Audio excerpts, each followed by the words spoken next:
So out of the 10, we've seen 4, 6 more to go. The next couple of adjustments will be goods taken for owner's private use. And you all acknowledge that anytime you hear of private use, we are speaking about drawings. So the next couple of adjustment borders about drawings, the owner taking something for private use. So the first one is when the owner takes goods for private use.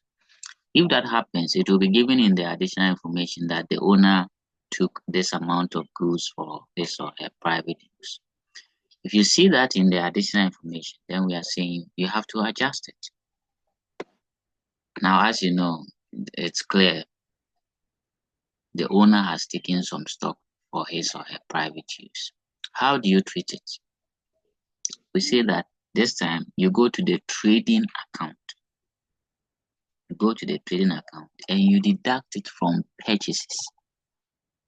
So if the owner takes goods for his or her private use, you deduct it from purchases. So in your trading account, when you bring your opening stock, add purchases. When you are lessing return outwards and adding carriage inwards, you also have to less the goods withdrawn by the owner. And I hope that is clear. So if the owner takes any goods, you less it from purchases. In the balance sheet, this amount of goods that the owner has withdrawn for private use is part of the drawings that is deducted from capital. And I believe you all remember the balance sheet. Financed by capital, less drawings. So at that point, you less that drawings from the capital. Okay. So let's take an example so that you appreciate this. I think there's an example here.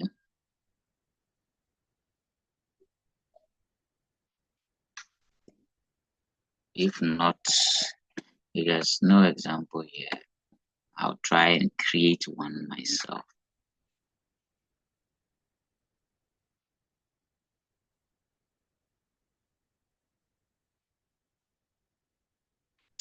Okay, I think there's none here, but I can create one here. So let me add one here and say the owner took goods worth 200. The currency is dinar, so 200 dinar. Private use. So this is how you see it in the additional information. The owner took goods or the owner took stock to celebrate his birthday or whatever. Immediately you see this, the treatment says that in the trading account, okay, so in your trading account, you see when you bring your opening stock, add purchases. Okay, so immediately you bring your add purchases, you less the goods withdrawn. Okay, so at this point, your purchases would have come to the first column. Okay, 2,4,3,200. And then you would have less or deducted the goods withdrawn, 500 from it.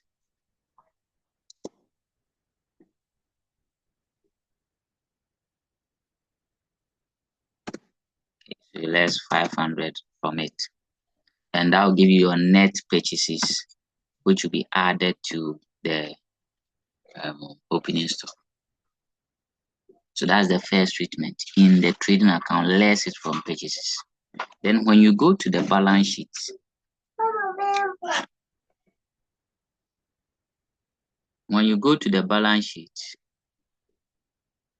under the financed by, remember this point, financed by capital, add net profit. You remember you also less drawings. So that drawings of 500, you less it from here too. Now sometimes it's possible that there was drawings there was already some drawings in the trial balance. So you pick that figure, add what is in the additional information together. Okay. That will give you your total drawings to be deducted from the capital. So that's the bit about when the owner takes goods for private use. I think it's pretty straightforward. Less is from purchases. When you go to the balance sheet, it's part of your drawings that is less from capital. Okay. Let's move to the next one, which is also drawings, but this time it is cash. So cash withdrawn for owner's private use. So the owner has taken cash for private use. Now the treatment all happen in the balance sheet. So look at it. So balance sheet, the first one is you are going to less it from cash. We are lessing from cash because the owner has taken cash out of the business. So you less it from cash. And the second one, again, you add it to your drawings that is deducted from capital. So this is also straightforward. Now the question is, what if you took the money from your bank account? If you took it from bank account, then we are going to deduct or less from bank. And again, it is part of the drawings that is less from capital. Okay. The next one is when the owner's private expenses are added to the firm's expenses or charged against the firm's expenses. So example, the owner's private vehicle, maintenance of that vehicle, they come and add it to the business maintenance expense. That shouldn't be the case because the owner's expenses are separate from the business expense. So in that case, again, what do? We will less it or we deduct from that expense. And then in the balance sheet, you add it to the drawings, which is deducted from capital.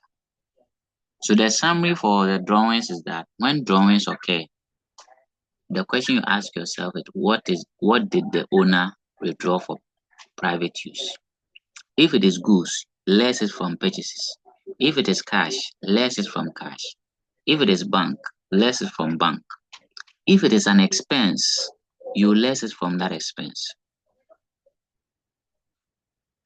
Then when you get to the finance by under the capital less drawings, you also make sure that it's part of that drawings to be deducted from the capital. So I think it's straightforward. Any question? No questions. Great. Yeah, Prof. Frank. Sir, please, I want to know why the goods withdrawn is treated differently from the purchases returns. When you say purchases returns, as in why do we less the purchase returns from the purchases? If you can add a little bit of flesh to your question. The purchase returns is the returns outwards. Yes. But they are treated differently in the compared to the goods withdrawn, they are treated differently in the balance sheet.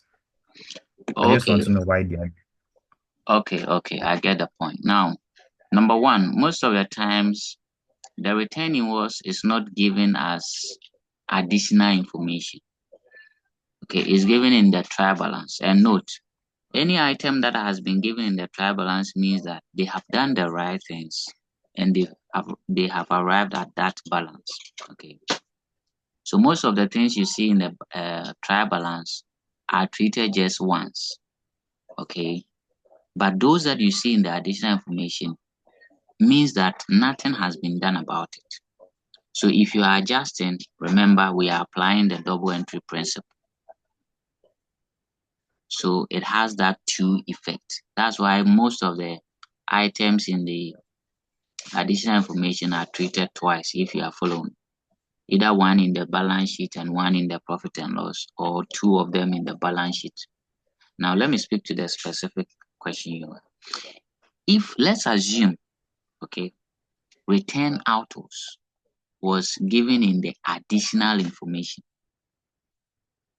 If return autos was given in the additional information, then yes, you will less it from purchases and subsequently less it from your creditors balance. Because you know, return autos means that your suppliers gave you goods and you have returned it back to them, right? So you less it from your purchases, and then you also consider it lessen it from your creditors balance. As a matter of fact, when you were doing the double entry, if you see return outwards to Kwesi, what you did was you credited return outwards and you debited the supplier, if you remember that point. Let me put some of these things on the screen so that it will make some realistic sense. Okay, so let's take this transaction for instance, okay, that returned goods worth 50 cedis or $50. Sorry.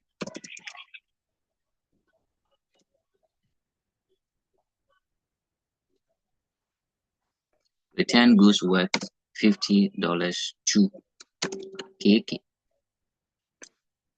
But let's assume that there was an initial purchase. So purchased goods on credit from KK. So let's look at these two transactions. We purchased goods from KK, $150, and then we returned goods worth 50 to KK. If you were recording this in your T account, I believe professors can remember this. Let me ask professors. Purchase goods on credit from KK. Please, who do you debit and who do you credit? Whoever is ready can answer the question.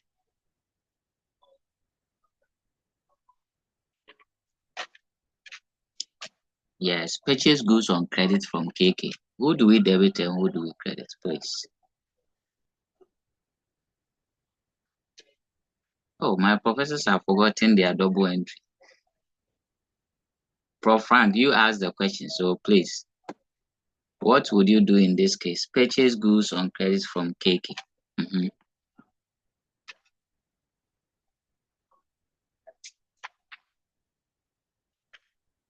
We credit KK, then we debit the goods purchased. Okay, so you open two accounts, and those two accounts are KK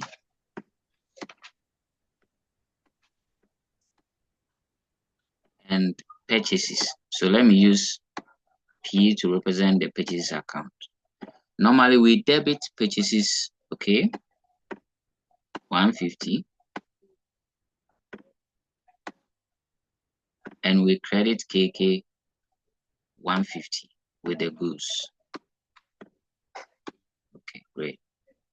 Now, in the second transaction, which is when you return the goods to KK, what entries do you make, or what two accounts do you make? So return goods worth 50 to KK.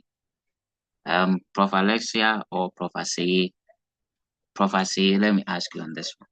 Return goods worth 50 to KK. What was the double entry you would have to apply? As in, which account do you debit and which account do you credit? I think I should ask Dameki on this one. Okay, I say. Yes, please. So you would double KK's account and you will credit Albert. You credit who? You will credit us and you would debit KK. Okay, so when you say us, as in US, do you have which account would represent the as? Because yes, you debit KK, but you credit a So specific account. the you credit you would the return outwards account. Exactly. So you credit return outwards. So let me use RO for the return outwards. So you credit return outwards 50 and you debit KK 50. Now you see, I always tell my students, it's funny. Why don't we save ourselves the stress of crediting return outwards and credit the pages account? Okay, but then there's a reason for that. The return outwards represent the goods we have purchased that has been returned back, okay, to the suppliers. Now we don't want to, as it were, make our pages account look so chaotic. That's why we open the return outwards to record that bit. Okay, so we credit return outwards, we debit the supplier KK. Now look at how it all boils out. At the end of the year, if you balance this account, you see that KK would have a balance of 100, right? And for that matter, KK's account will be a credit 1, right? So let me clean this. I'm happy some of these things come up so that at least we can revise more and learn few things. So let me extract my trial balance here. So this is my trial balance with my debit column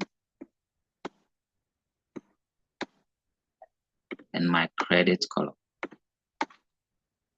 So KK is a creditor. When I balance it, KK would have a credit balance of what? 100. If we balance purchases would also have a debit of 150 and return outwards would also have a credit of what? 50, making the double entry or the trial balance agree 150. Okay, so in essence, this is what you see in the trial balance, and you are supposed to use it to prepare your financial statement. So you see that in the trading account, we pick the purchases and now we acknowledge that we have to less the 50. And when you less the 50, you now get a true purchases of how much? 100, which then equates the 100 owed to your creditors. So to answer your question, Prof. Frank, if the return outwards is given in the additional information, then when you less it from purchases, you have to less it from what? Your creditors. But the good news is that for your level, we don't add return outwards to the additional information for you to make this adjustment.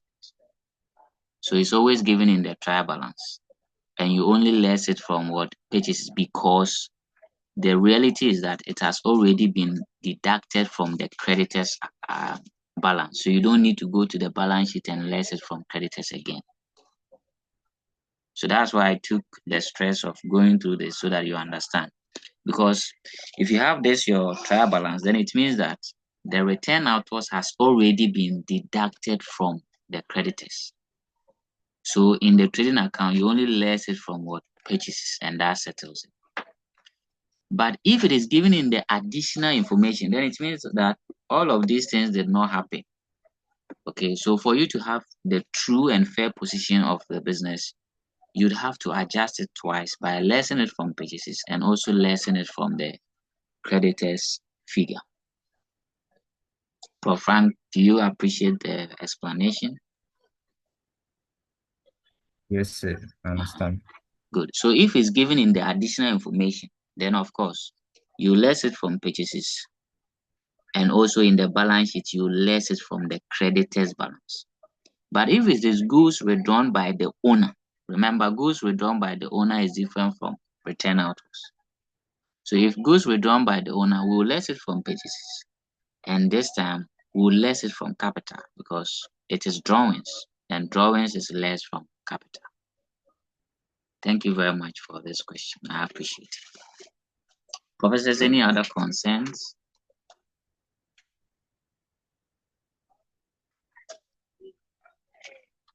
Are we okay with whatever we have said so far? Okay.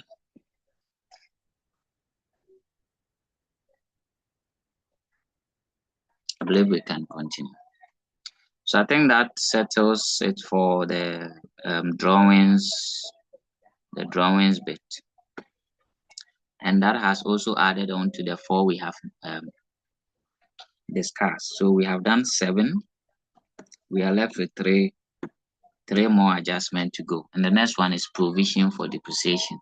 In fact, students don't like this guy, as I call it, because they feel say this guy is very troublesome, but it's one of the sweetest concepts you can ever come across in accounting: provision for depreciation. So please pay attention as I explain them to you. I think I've given you a hint about depreciation. I told you it simply means that a fixed tangible assets is losing its value. Okay, and a simple example is when you buy a car today, tear rubber. 5 years time, it will not be the same car because as you use it, the tires are going to wear off, the body part will be rusting. So that's depreciation. When a fixed tangible asset is losing its value because of a lot of factors. It could be usage, it could be a passage of time, it could be technological advancement. Remember, if you had, let's say, Nokia 3310, that phone, I don't know if some of you came to meet that phone. Those old phones, now they are not in the system because technology has rendered them valueless. Now we are using Android and all the, the fresh phones you have been using. So technology can also make a certain asset lose its value, like the black and white television. Now we don't use black and white television because technology has advanced. Okay. So that's depreciation. Now, for the sole proprietor and the final account of a sole proprietor, provision for depreciation, first of all, is an expense. However, you would have to calculate it.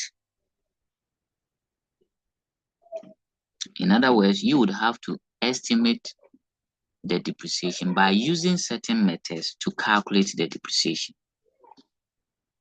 The good news is that there are several methods of calculating depreciation, but we are only going to look at 2 of them.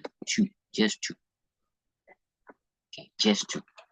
And the first one is straight line method.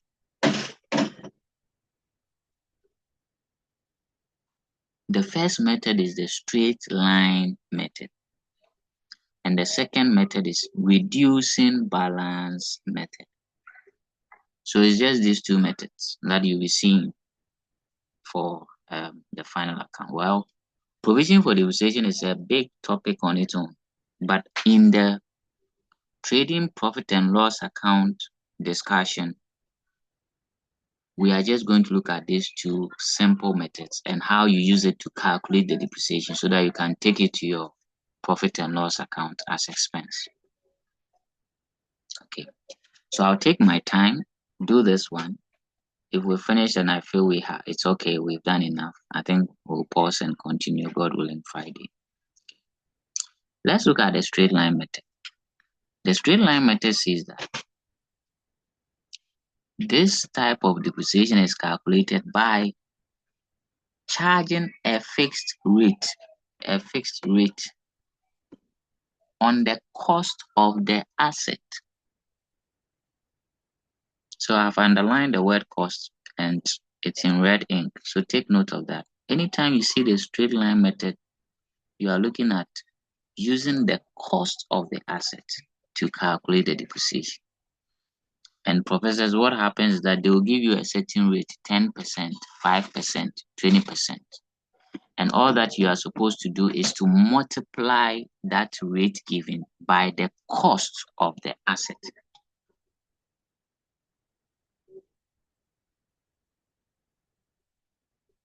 Okay. I think you would appreciate if we look at an example. So look at this example here.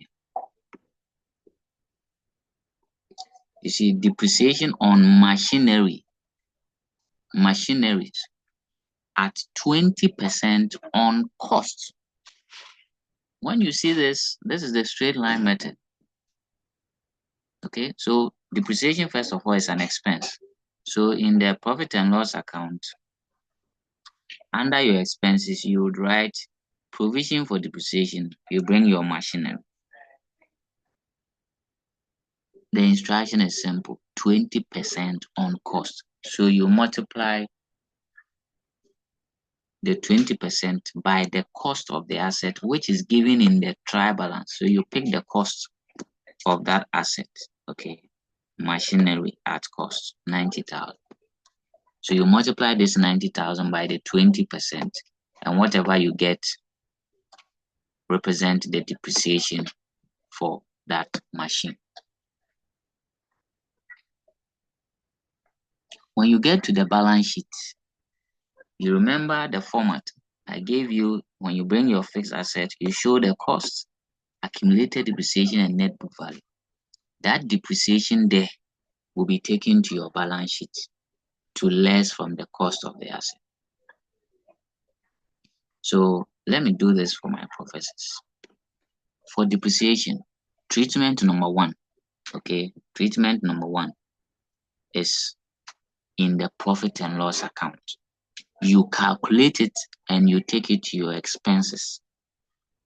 And then treatment number two, in the balance sheet, when you bring the cost of the asset, you will less that depreciation from the cost of the asset to get the net book value.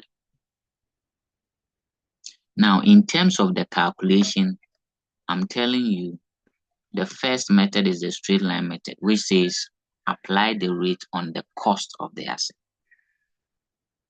And I think we've demonstrated that. The second method is reducing balance method. Reducing balance method. For that one, you don't multiply the percentage or the rate on the cost. You multiply it on what we call net book value.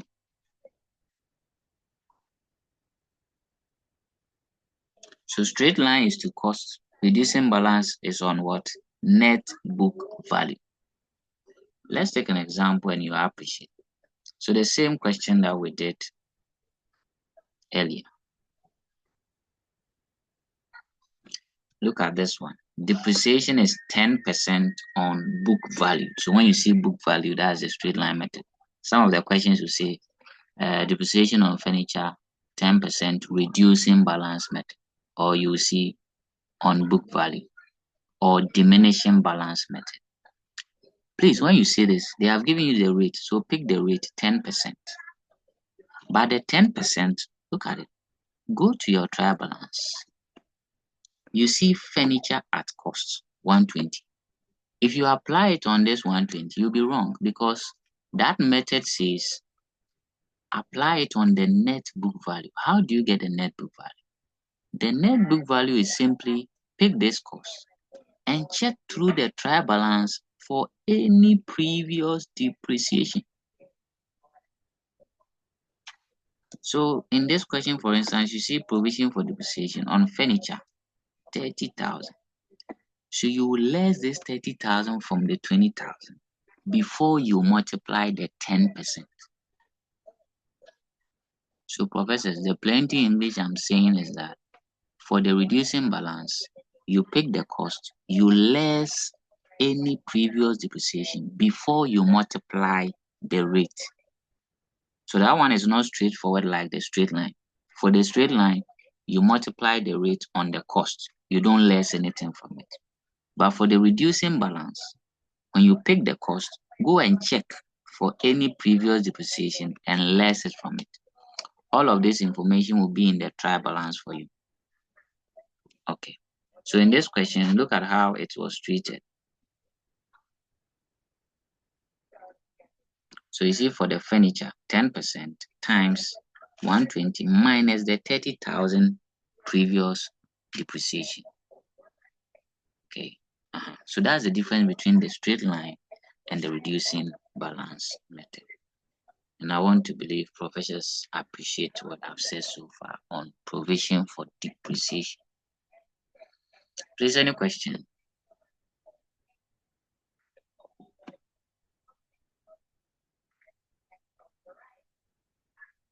Question time. Okay, so I think we have 4 minutes to end the session. Let's quickly review what we've discussed today. So today we looked at adjustment, right? And we said adjustment are just corrections or further workings we do in the final account. Now, if you appreciate, it's either you are adding or you are lessing. Okay. Now we have seen, I think, 8 adjustments as of now. We started from expense prepaid to expense accrued, income prepaid, income accrued, and then drawings by the owner in the form of goods, cash, or expense, and finally provision for depreciation. I think I would wrap up with the provision for depreciation. Professors, I'm telling you that it is treated, one, in the profit and loss account as expense, and in the balance sheet too, you less it from the cost of the asset to get the NBV, the net book value. However, in the profit and loss account, you would have to calculate it using some 2 methods, straight line or reducing balance. For the straight line, you always use the cost of the asset to do the calculation. But for the reducing balance, you use the net book value or the book value to do the calculation. And the net book value is simply the cost of the asset minus any previous depreciation. And that previous depreciation will be given to you in the trial balance. Okay, so I think, professors, I'll end here. If there are no questions for me, then I'll wrap up and sign off for today's class.